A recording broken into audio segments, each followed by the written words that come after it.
Good day, ma'am. I am Jeannie Nala Saladera, and today I'm going to perform a salting a fish.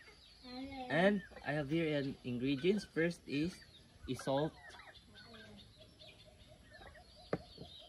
Second is a white bite or small fish nga gitawag og tugnos. Then ang atong sudlan nga a jar.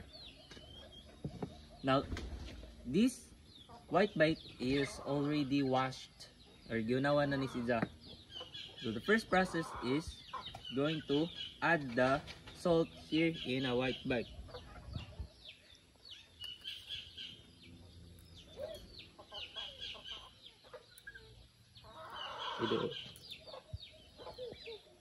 And mix it well.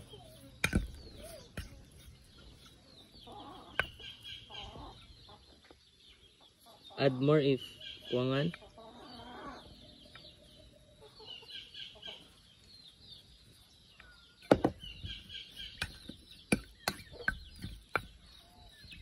Done.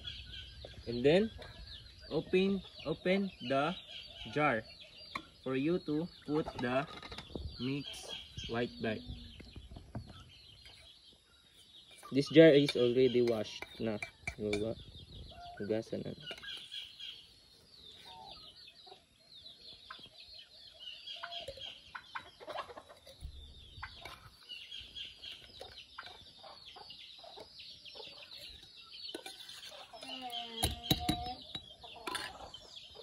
And then close the jar.